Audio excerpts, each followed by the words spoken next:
Okay, so you went to court, you were convicted, you were found guilty.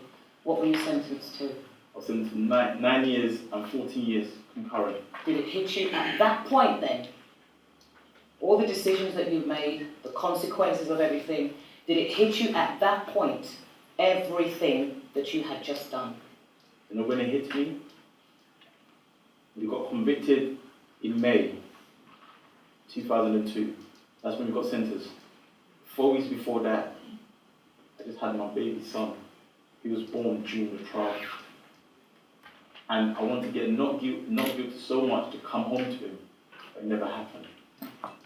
You know, and tears just started flooding in the court. So you spent 9 years in prison, and you just had a son when you were sentenced. Yeah. So he was 9 when you left prison. Yeah.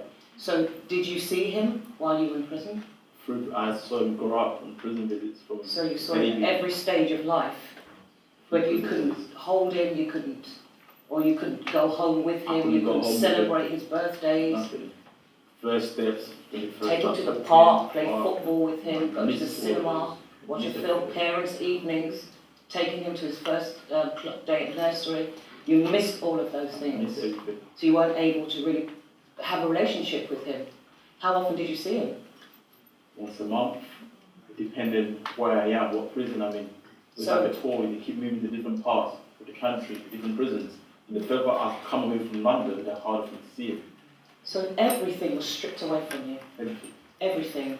So your friends now, you're not seeing your friends anymore. Who did you see? Who came to see you when you were in prison? Family, mum, dad, brothers and sisters, my son. So your dad didn't disown you? No. Okay. So you spent 9 years in there. What happened to the other members of the gang or your friends on the road? Did they come and visit you at all? Nothing.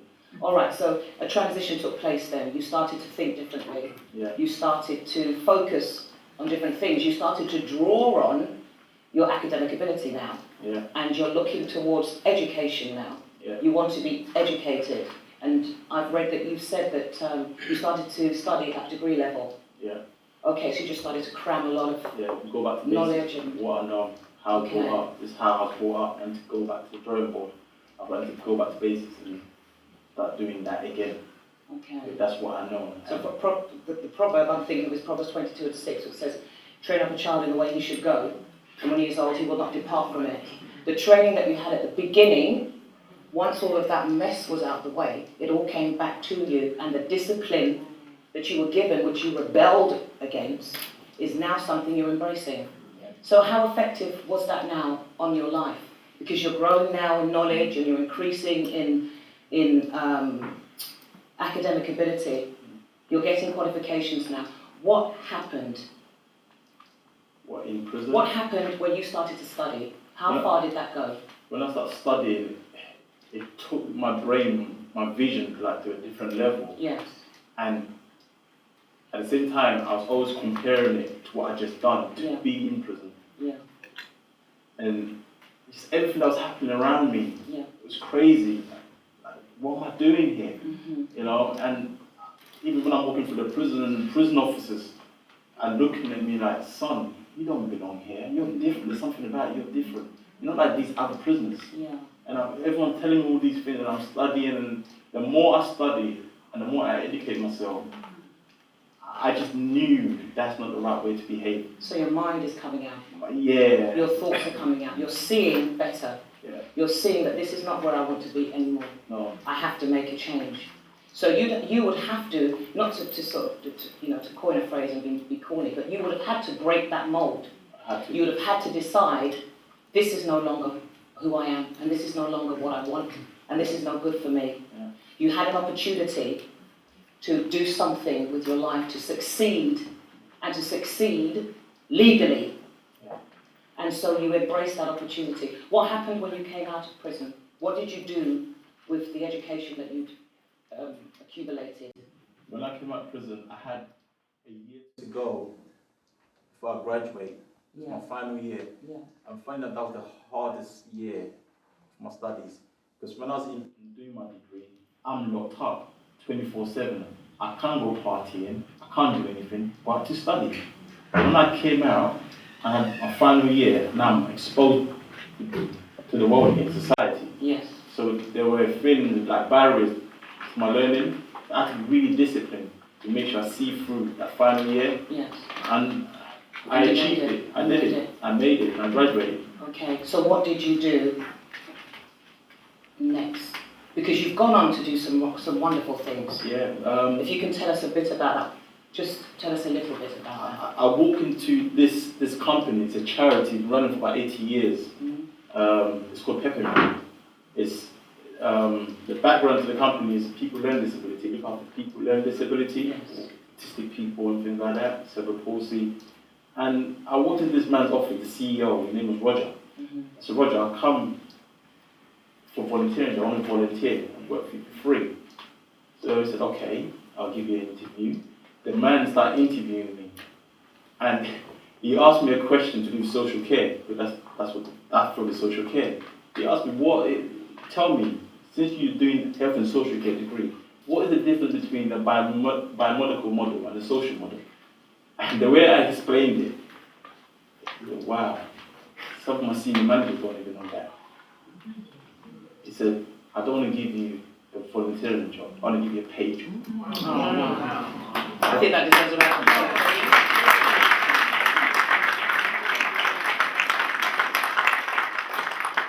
That's really wonderful. So you're inspired now. I'm inspired. You're inspired, and you know you've come away from something, and you've stepped into really what you really should have been doing because of the ability that God gave to you. God gave you that ability. He gave you the ability to learn and to retain information. If you didn't have that ability to retain that information, you wouldn't have been able to reel it off the way you did. So it's a gift that you've been given. And now you're operating in that gift. You're going to schools and you're warning youths. Okay, let's just tell me a little bit. I've set up a company. It's called Empowering Young Prospects and Reform, Restore, Respect.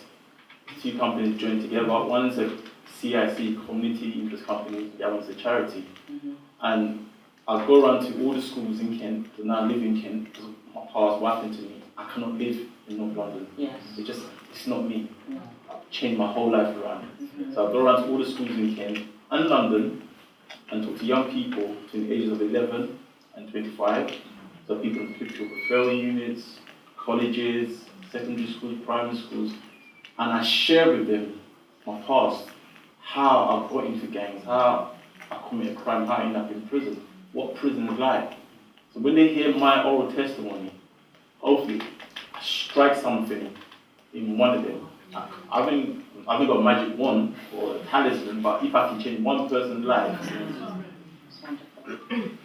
I'm happy with myself. So I just share with them my testimony. Because when I was going to school, when I was going through that mad identity search, when I was lost, I didn't have no one come to talk to me what prison was like or consequence of crime is. So by me sharing that with them, hopefully they can be deterred. Yes. Yeah. Which is good. So you're actually putting back in. Yes. You're actually giving back, which is wonderful.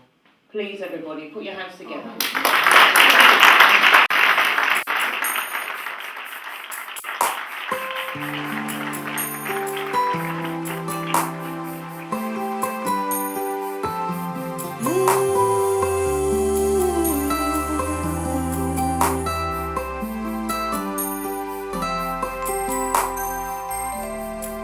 Gotta make a change.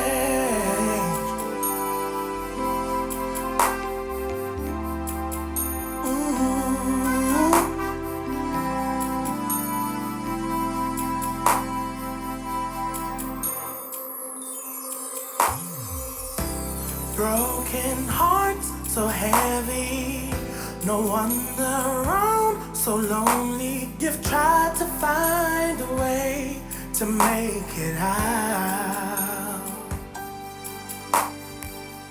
but deep inside you call on the one you know who makes you strong.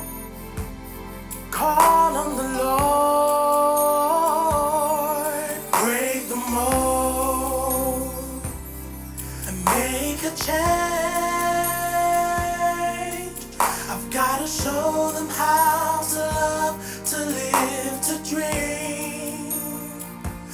gotta live out loud, do what I can. I've gotta spread the word of life so they can live. Broken hearts so heavy, no wonder around so lonely. You've tried to find a way to make it out, but deep inside you call on the one you know who makes you strong. Call on the Lord, break the mold, make a change. I've gotta show them how to love, to live, to dream. I've gotta live out loud, do what I can. I've gotta spread the word of life so they can live. Break the mold and make a change. I've gotta show them how to love, to live, to dream. I've gotta live out loud, do what I can. I've gotta spread the word of life so they can live. You can live. Show them how to love, to live, to dream. You can make it. Spread the word of life so they can live. So they can live. So break the mold. Oh, break the mold.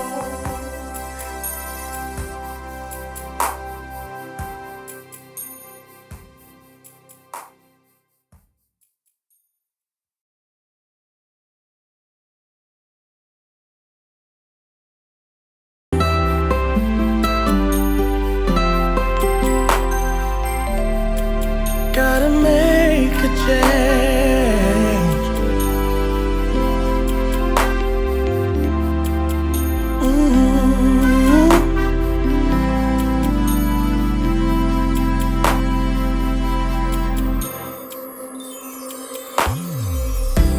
Broken hearts so heavy, no wonder around so lonely. You've tried to find a way to make it out, but deep inside you call on the one you know who makes you strong. Call on the Lord, break the mold and make a change. I've gotta show them how to love, to live, to dream. I've gotta live out loud, do what I can. I've gotta spread the word of life so they can live. Broken hearts so heavy, no wonder around so lonely. You've tried to find a way to make it out, but deep inside you call on the one you know who makes you strong. Call on the Lord, break the mold and make a change. I've gotta show them how to love, to live, to dream. I've gotta live out loud, do what I can. I've gotta spread the word of life so they can live. Break the mold and a chance.